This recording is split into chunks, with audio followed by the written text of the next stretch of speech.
Dear student, I am Adil Anjan from ELI Institute, Hafzabad Road, Gujranwala. Today we are going to discuss the poem Rebel, which is sometime the part of our exam. This is not so important, but even then it is the part of your syllabus or it can be into your exam. We cannot ignore it. Anyhow, अच्छा बच्चे, ये poem शुरू करने से पहले DJ right का थोड़ा सा आपको बता दूं कि वो इस पोएम के अंदर वो क्या डिस्कस करना चाह रहा है रेबल के बारे में। रेबल है क्या, रेबल कहते किसे हैं, वैसे बागी को कहते हैं, बागी किसे कहते हैं, ठीक है ना। जो मैं डिस्कस करना चाह रहा हूँ वो ये है बात। अच्छा, ऐसा कि बागी जो है ना, टू सम एक्सटेंट अगर आप देखेंगे तो आप खुद भी हैं, टू सम एक्सटेंट मैं बात कर रहा हूँ, not as a whole.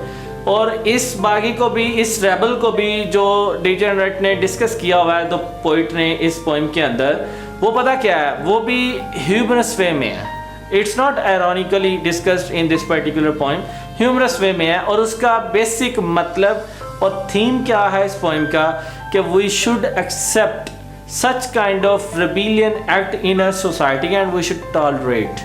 We shouldn't feel uncomfortable when we do have such kind of rebellion acts around us. We should आप अगर थोड़ी सी हम बात करें, अगर हम टूरिज्म की, हम जब जाते हैं कहीं सैर वगैरह करने के लिए, तो यू नो वेरी वेल कि अगर एक आध बागी हो ना उसके अंदर, जो बागी होता क्या है, इस बागी पोएम के अंदर वो बताना ये चाहता है रिबेलियन एक्ट वो करेगा। रिबेलियन एक्ट क्या होता है, कल्चरल नॉर्म्स, सोसाइटी के अंदर जो नॉर्म्स चल रहे होते हैं, कन्वेंशन जो चल रहे होते हैं, जो कस्टम्स हैं, जो रिचुअल्स हैं, उन सब के अगेंस्ट जाना। मतलब जो सब कर रहे हैं वो उसने नहीं करना है। Do you understand what I am talking about? जो कल्चर नॉर्म्स है, फॉर एग्जांपल हमारे कल्चर में नॉर्मल कमीज शलवार भी चलते हैं, पैंट शर्ट भी चलती है, ठीक है, जो भी हम पहनते हैं वो एक्सेप्टेड है, ठीक है। यहाँ पे कोई जनाब अरेबिक लिबास पहन के आ जाएगा तो it will be considered as a rebellion act, because it is not as common in our society as other dresses are, ठीक है। जिस तरह दूसरे ड्रेसेस है उस तरह से ये नहीं है। इसी तरह जैसे मतलब यूरोपियन ड्रेस है, अगर यूरोप के कंट्री में आप कहीं हैं तो वहाँ पे आप कमीज शलवार पहनेंगे तो वहाँ पे वो क्या बन जाएगा, a little bit rebellion act बन जाएगा, because other people of that society will look at you once because you are different being over there, you have such different look, outlook ज़ाहिर होगी तो उस हिसाब से।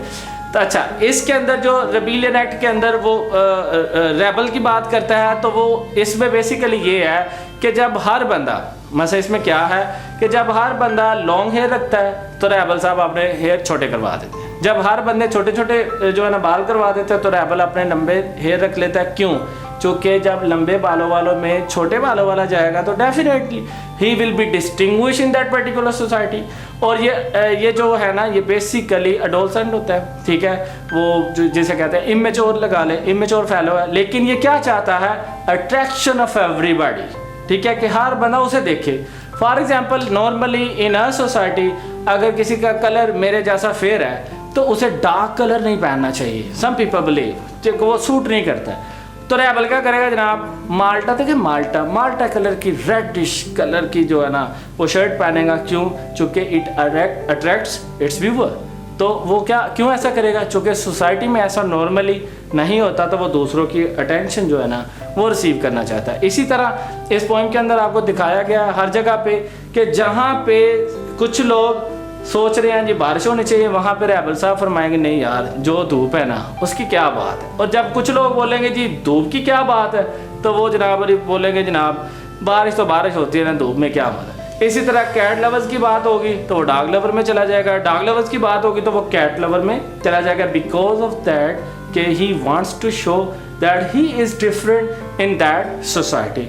और इस तरह के रेबल्स हमारे इधर कई होते हैं। बीइंग अ टीचर अगर मैं डिस्कस करूं तो मेरी क्लास में, हर क्लास में कोई ना कोई रेबल होता है, या रेबल ना भी होता रिबेलियन एक्ट ज़रूर करते हैं, जिससे सारी क्लास का जो है ना फिर हंसी बनती है और सारे एंजॉय करते हैं उसको। और ज़ाहिर है वो जो अगर सिंपल बात भी करता है तो सारे जनाब उसकी उस बात से हंसना शुरू हो जाते हैं। Let's start with the poem. Directly हम पोएम को स्टार्ट करते हैं और उसके अंदर जैसे जैसे मतलब एक्सप्लेनेशन आती है मैं बयान करता रहता हूँ। अगेन रिपीट कर रहा हूँ, मेरे जो पोएम के कॉन्टेक्स्ट हैं और एक्सप्लेनेशन है जितनी मैंने लिखी है, मैंने पोएम को लेके, उसके वर्ड्स को लेके डायरेक्ट उनको इलेबोरेट किया है, कोई एक्स्ट्रा ज़रा भी साइड पे मैं नहीं किया।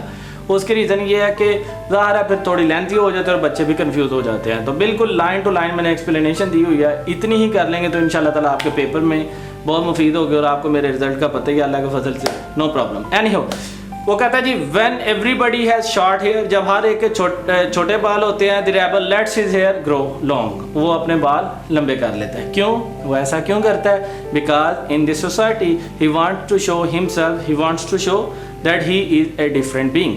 डिफरेंट बीइंग से मुराद ये नहीं क्या वो एलियन है, ठीक है ना, वो सोसाइटी में अपनी अट्रैक्शन वो चाहता है कि मेरी तरफ जो है ना सारे देखें और मुझे ही जो है ना मेरी ही बात करें। उसे ये कोई नहीं होता इतना कि उसकी इंसल्ट हो रही है, चाहे उसे कोई बुरा भला भी कहता है। लाइक फॉर एग्जांपल आपने अक्सर मूवीज़ के अंदर देखा है, अगर तेरे नाम वो बाल किसी को सूट करते थे किसी को नहीं करते थे, लोगों ने फॉलो करना शुरू कर दिया, ठीक है ना, क्योंकि उनको पता है कि वो ऐसा करेंगे तो वो सोसाइटी में डिफरेंट बीइंग शो होंगे। एनीहो when everybody has long hair the rebel cuts his hair short, when everybody talks during the lesson the rebel don't say a word, जब हर कोई बंदा लेसन के दौरान बोलता है तो ये चुप करके बैठा रहता है, और जब सारे जो है चुप करके लेसन सुनते हैं तो ये कोई ना कोई बात कर देगा कि सर इसका क्या मतलब है, सर उसका क्या मतलब है। बेसिकली क्यों? क्योंकि जब ऐसा एटमॉस्फेयर हो, जब सारे चुप हों, तो एक बंदा जब बोलेगा तो student you know very well उसकी तरफ सारे मतवज्जो हो जाएंगे। तो यही वो चाहता है, this is basically the aim of that rebel. फिर तो when nobody talks during the lesson the rebel creates disturbance, when everybody wears a uniform the rebel dresses in fantastic cloth, जब सारे यूनिफॉर्म पहनेंगे तो उसमें ज़ाहिर है जब फैंटास्टिक क्लॉथ पहन के कोई आएगा, कोई पेंट कोट पहन के आ जाए, कोई जीन्स पहन के आ जाए, इस तरह यूनिफॉर्म वाले जहाँ सारे बच्चे होंगे, तो इसलिए फिर उसके अंदर वो क्या हो जाएगा, वो प्रोमिनेंट हो जाएगा। तो this is what rebel wants to show कि वो प्रोमिनेंट है दूसरों की निस्बत। फिर देखें वो कहते हैं when everybody wears fantastic cloth the rebel dresses soberly, वो साथ से फॉर एग्जांपल को पार्टी है तो पार्टी में सारे जनाब तैयार श्यार हो गए हैं, ये कैजुअल आ जाएगा मतलब नॉर्मल, तो इसे पूछे यार आपने वो बस तबीयत नहीं थी, वो इस तरह क्यों करते हैं, चूँकि सारे इसे पूछे, ठीक है, अट्रैक्शन हासिल करना चाहता है वो। इसी तरह ना एक तो मेरे दोस्त हैं, जब हम कभी होटल में जाएं तो वो जनाब क्या करते हैं, अगर हमने कोक पीनी है तो उस बंदे ने, एक बंदे ने सिर्फ जनाब उसने मैं मरिंडा या मैंने लेमन माल्ट, मतलब वो डिफरेंट क्यों कि वो बस स्यापा डाल देगा जनाब उस वेटर को भी। तो ये बेसिकली कुछ बंदों के अंदर आदत होती हैं ऐसी कि वो दूसरों से डिफरेंट अपने आप को शो करना चाहते हैं। अगर हम बात करें आगे नेक्स्ट, तो वो कहता है जी in the company of dog lovers, अगर डॉग लवर्स की कंपनी की हम बात करें, the rebel expresses a preference for cat, वो कैट के लिए प्रेफरेंस शो करेगा, प्रेफरेंस में तरजीह देना, वो कैट्स को कहेगा जी ये कमाल है। तो इसी तरह इन the company of cats lover the rebel puts in a good word for dog, वो अब बोलेगा जी जनाब जो डॉग है ना वो डॉग है। तो अब देखें ये क्या कर रहा है, आगे देखें, लेट्स गो फॉरवर्ड। देखें when everybody is praising the sun the rebel remarks on the need for rain, when everybody is greeting the rain the rebel regrets the absence of sun। तो वो क्या बिल्कुल ऑपोजिट, जो लोग कह रहे हैं उसके बिल्कुल अगेंस्ट। फिर देखें when everybody goes to the meeting the rebel stays at home and reads a book, when everybody stays at home and reads a book the rebel goes to the meeting, when everybody say yes please rebel say no thank you, when everybody say no thank you rebel say yes please।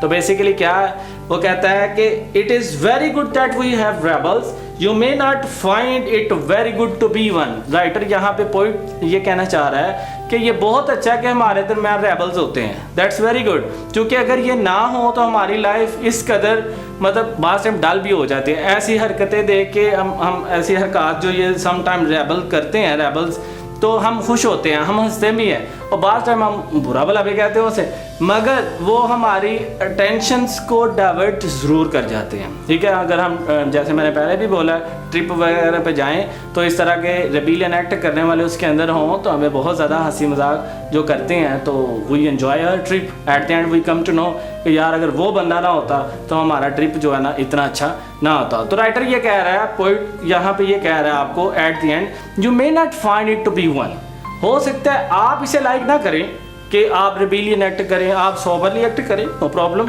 अगर आपको पता है, चलो वो relevant हो जाएगा, मैं सीमा से एक एग्जांपल देने लगा था, नहीं हो तो कहने का मतलब है कि some time we also want to do such kind of act which are called rebellion act by the society, but we don't because we think that we are grown up now.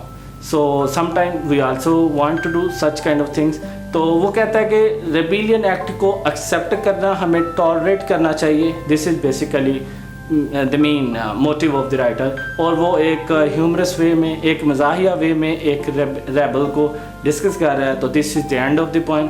Thank you very much. If you do have any question, please ask me and simply text me on the WhatsApp number 0321 7423 and you may call at 0320 7796 000. Thank you very much.